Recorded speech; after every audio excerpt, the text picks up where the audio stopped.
Welcome to another episode of Step by Step Talks. I am your host, Rohini Kapoor, dialing in from the heart of Punta Pacifica in Panama.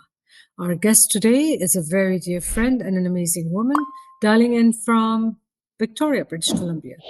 Cydney Hellier Gray has been running her own design company for the last 24 years. And it's not only design she does, but she also does some amazing development. This is a career that not many women would choose.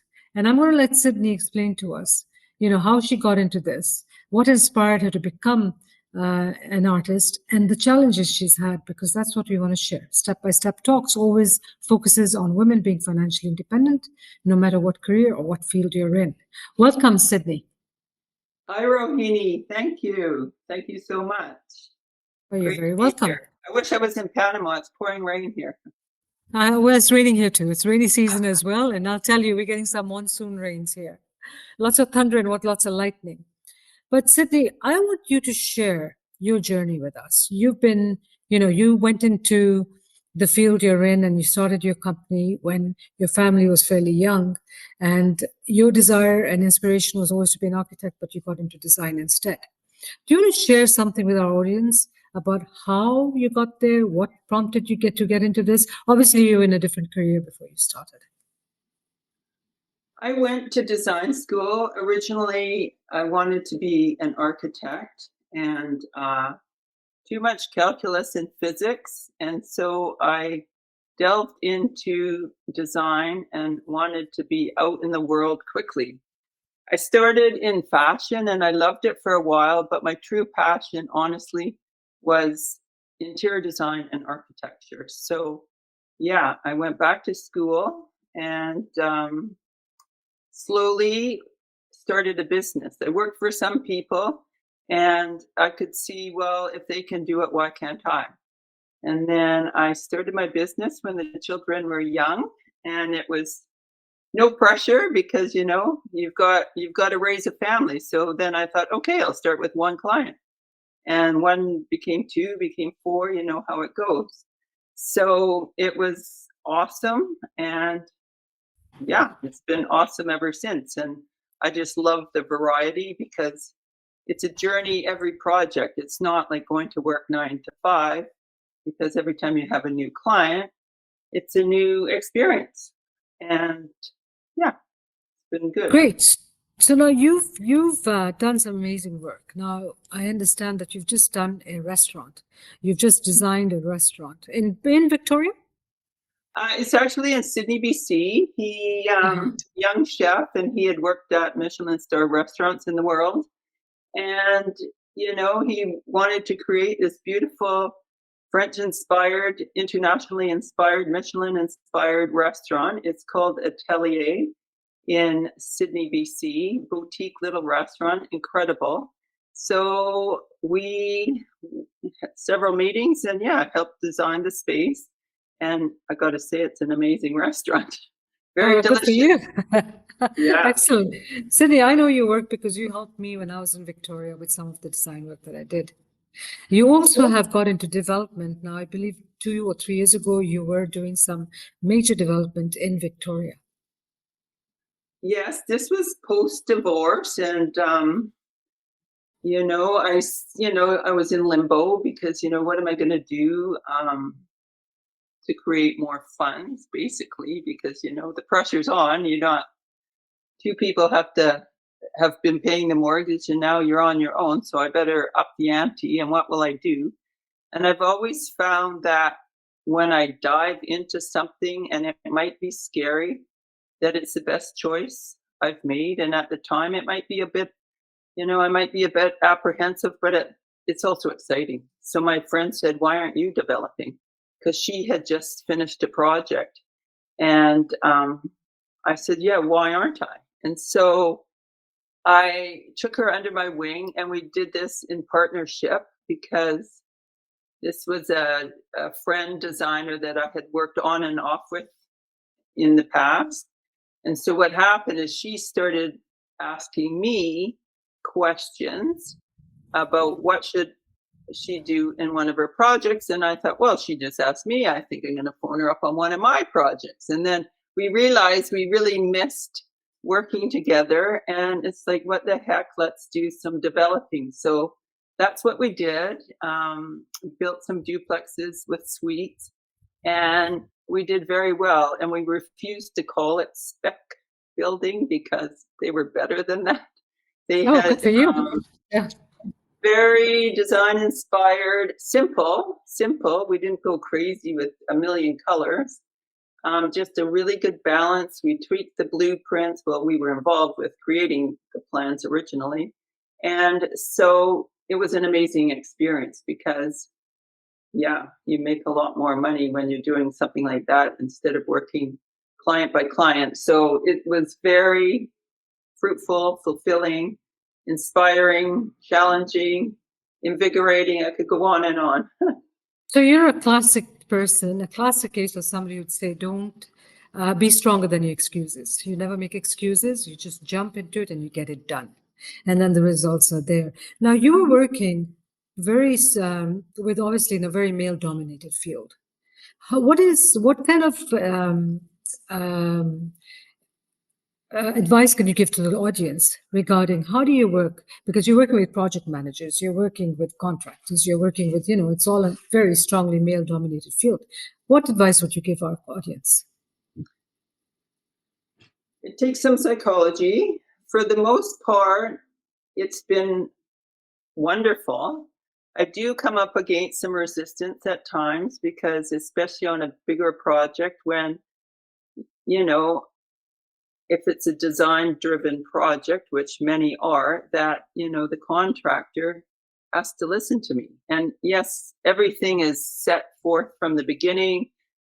However, some are better than others at following drawings and all the specifications. So it's been a challenge at times for sure. And but over the years, you build your team, and they are invaluable. So I do not feel in the least that being a woman in developing or involved in the bigger commercial projects, that it's been a problem. You have to be prepared. You can't not have your act together, absolutely.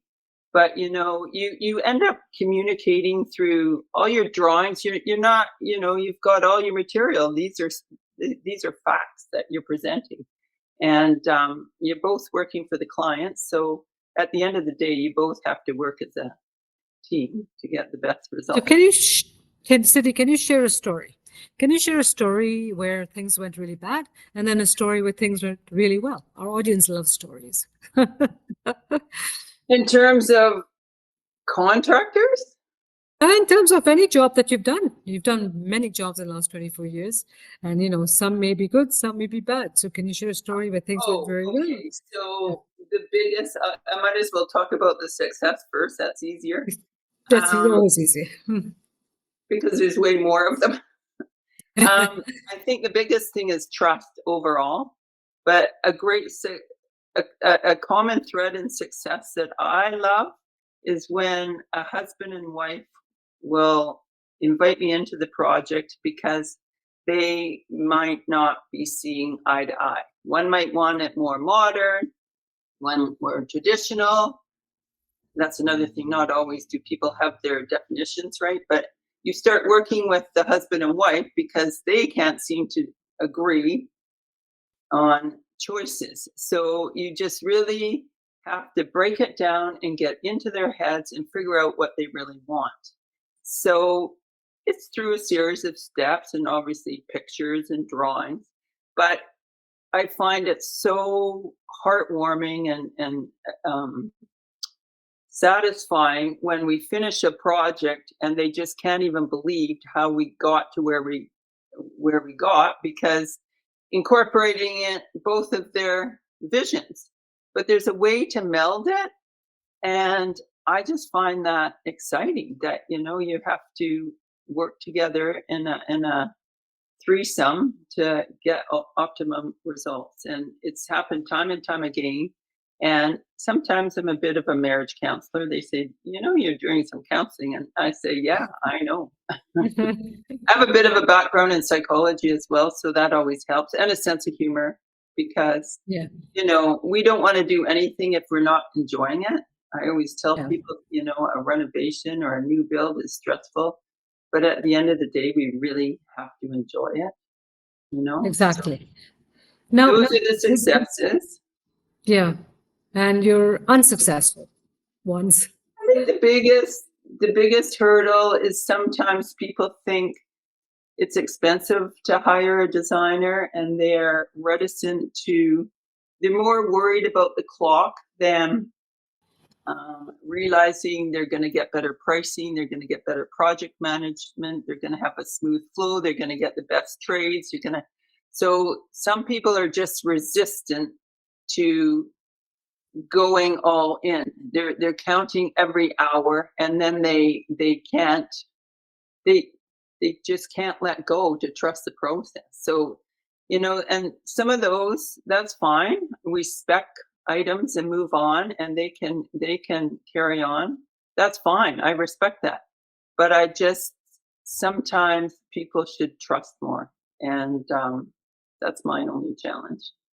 But Well, everyone's it's good. different. It's good for you to share. Everybody has challenges and everybody has success stories, right? Yeah, it's No, very few and far between, especially if you set forth the scope of the project at the beginning. yeah, So exactly. it has, Yeah. the scope has to be clear. Their expectations have to be clear. So it's all about communication. Somebody once said to me, in the renovation process, I don't think there's ever such thing as too much communication, Oh, which no, is so no, no. true. Yeah, So I know. true. Because have you ever started a job and then stripped it apart and started again because it didn't turn out right? No, are No? you kidding? Okay. Are you No. kidding? No, never. That would It's be got to be. terrible. That would be terrible. I mean, why do they hire a professional? And it's just not me. It's you have on-site meetings with everybody there. The Tyler, the electrician, and I mean, it's all going to there's lots of chance for people to change their minds or something. So, Yeah. and even if something's getting applied, like once I had creamy tiles and they started to look pink, and we just stopped and called the client and said, do you approve or not? Do we want to Right. move forth or not? And she was fine with it. So But there's times you have to draw things to people's attention, because obviously you need everyone to be happy.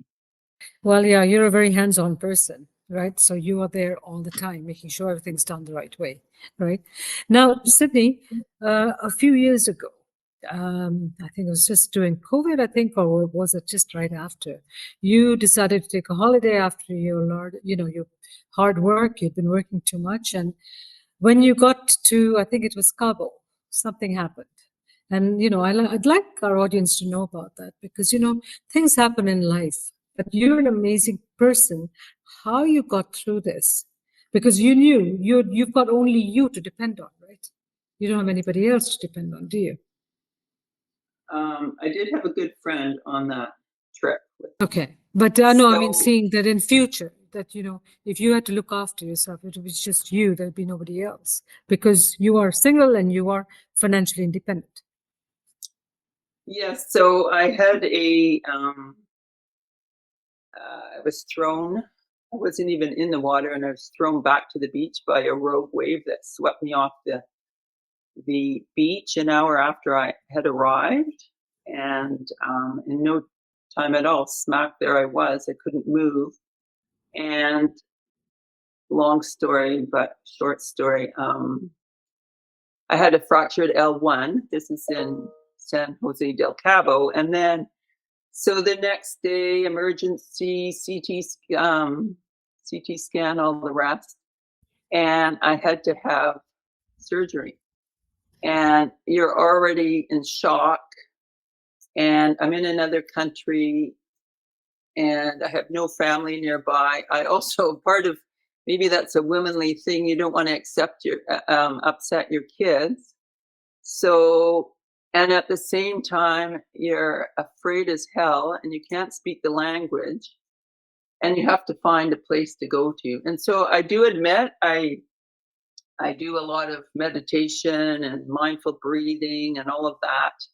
So I had a friend with me that spoke pretty good Spanish, so she was able to drill the doctors, and she was phenomenal. And I just had to get myself to a place. They were going to do surgery that night, but in the end, my friend even said to the surgeon, "Are you going to be tired? Do you think you should have a good night's sleep and do surgery in the morning?" And he said, "I appreciate that." Plus, they needed a part, a part for my back that had to come from Mazatlan. Anyway, yeah, so I had that night to come to grips with this and get myself into a state. And I did. I had a TV in my room. I called the hospital my spa because it was phenomenal. And it was a private hospital. And I meditated and central channel breathing for hours that night, hours and hours and hours. And I just thought, I'm not going to have any bad energy surrounding this.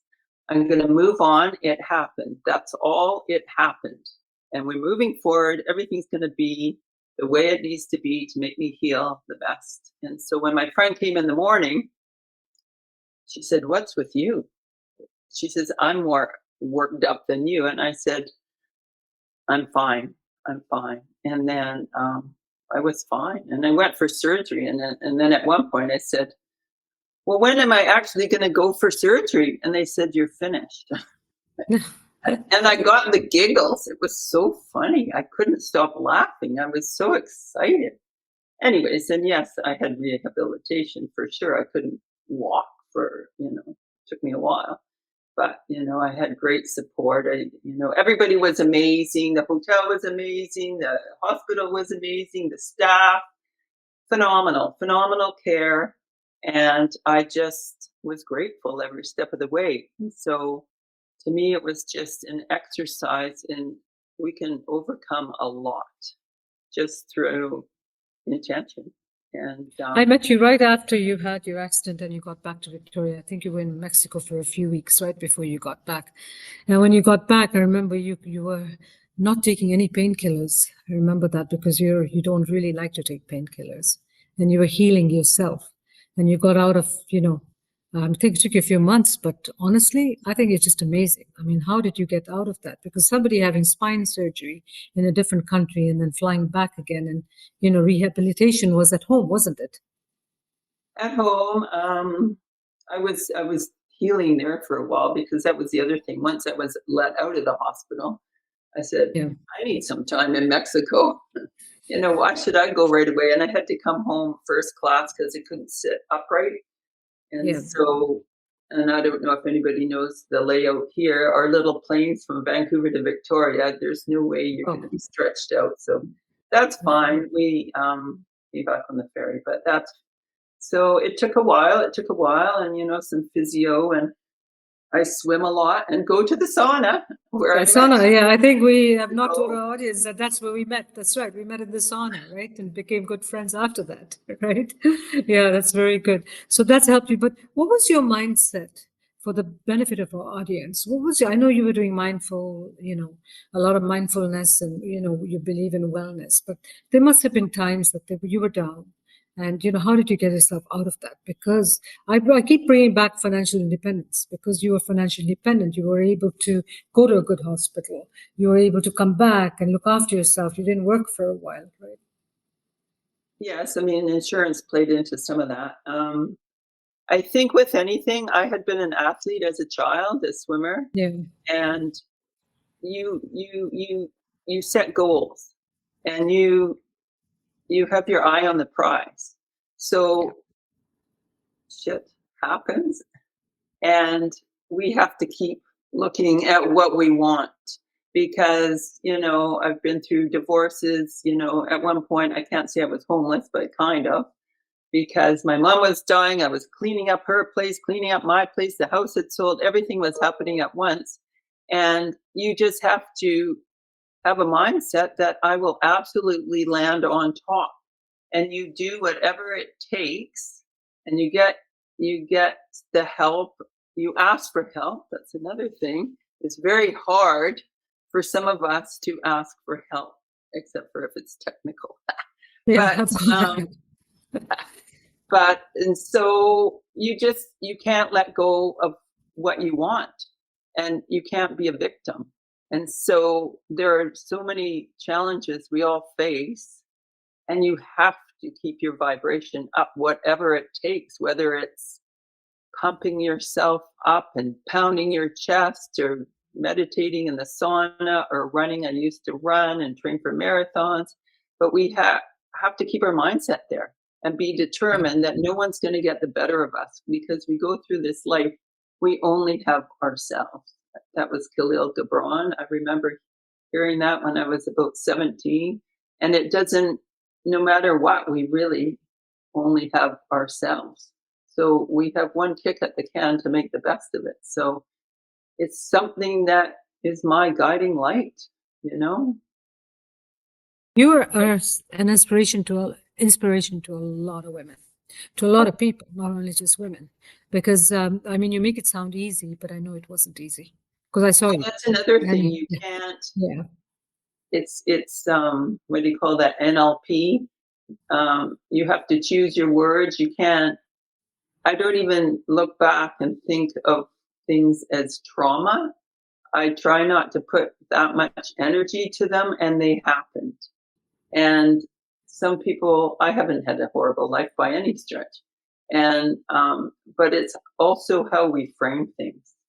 You know, I'm the first to say, yeah, you have your highs and lows, but it's how you frame it and how committed you are to pushing past and fast, believing that everything's going to be just okay, more than okay. Everything's more going to than work. okay. That's right. And And when it's you a came about, journey. We have to be oh yeah, open-minded. We yeah. have to, yeah, there's times when it's tough, but you have to trust that it's going to be okay. Now, So, who wouldn't want to go and get their home designed by a person who's so positive? I just, you know what, Cydney, I think that I want to share how people get in touch with you so that if they want design work done and they want some, I guess some feng shui at the same time, because I'm sure you do a little bit of that as well while you're designing the home. Where can the audience get in touch with you? my name is Cydney with the C. I was named after Sid Charisse, famous dancer in Europe. Cydney at chginteriors.com. That's the best place. Ah, okay. Well, you know what? We're going to be sharing our podcast with a lot of people, and you might get views from all over the world. I don't know. You might get somebody calling Yeah, you. perfect, because I need Yeah, to I get know. traveling. It's been a while. I've been to many spots in the world, which I got to say that also ties in with design and frame of reference. A lot of people like to incorporate their travels into their decor, and I say bring it on, right? Because I love that. So for sure, I would love to work all over the world. I'm game. No, that's perfect. I think Sydney's going to be in Bali in October because I will be there Yeah, as well, that's the plan. podcasting. So we probably might even just do a podcast again. But Sydney, it was so wonderful to have you. Is there anything else you'd like to share with the audience before I sort of sign off here? I think it's wonderful you're doing this, Rohini, because women do need to be empowered, and we are. It is a time when women are rising up, and I think we're unstoppable. Good for I you. I think love that. Yeah, I I love think that we have intuition. We're used to multitasking, and yeah. I think if we just trust ourselves, we can really soar. We are soaring. We Yes, are soaring. Yeah. and having fun. Thank you.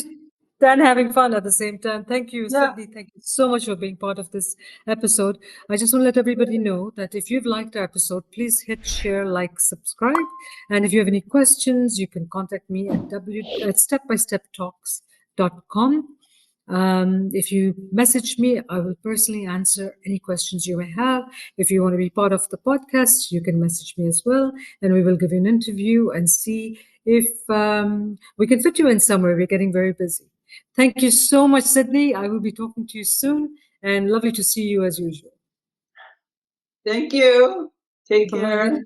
Bye. Bye.